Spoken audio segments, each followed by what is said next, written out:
Laurie. I'm 31 from Eugene, Oregon, home of Oregon Duck football, also Tracktown USA, the greatest university in the world. Go Ducks!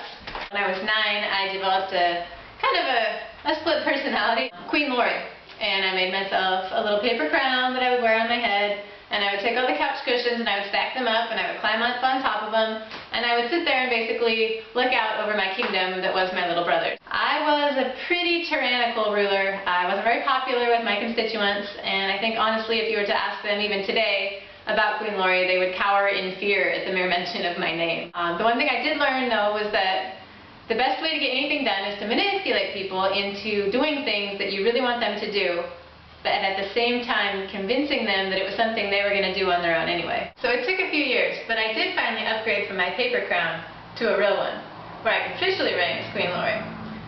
La la la. No, I wasn't Miss America, sadly not even Miss Oregon, but I was Miss City of Sunshine.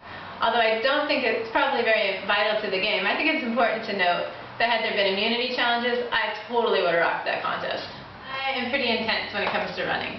This year I ran my first marathon. It went okay, but not quite as well as I had hoped, so as soon as I finished I started looking online for my next race, and I found the Ridgeline Marathon just 3 weeks after it. I kept training and went into it not really knowing what to expect, but came out with this bitchin' trophy. That's right, first overall female finisher.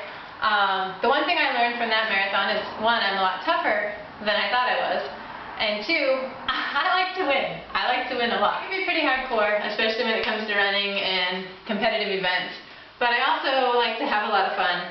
This is my beautiful green and yellow tutu that I will be running my next marathon in just a few weeks.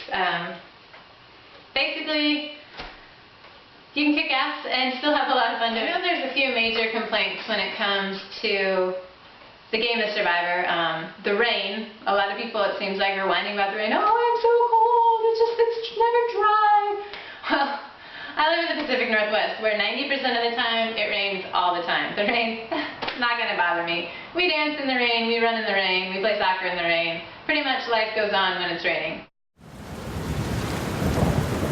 Also the sleeping situation. I know people are like, oh, I have to share this bed. If I get a bed, I don't have blankets. Are you kidding me? I have 4 kids and a husband who is a huge blanket hog. I'll probably get the best night's sleep I've had in a long time, sleeping with a group of strangers on the ground. Look at this.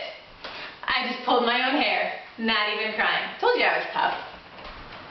And if all else fails, I'll just grab a stick from the nearest coconut or whatever tree and pull out some sweet ninja moves and beat everyone into submission.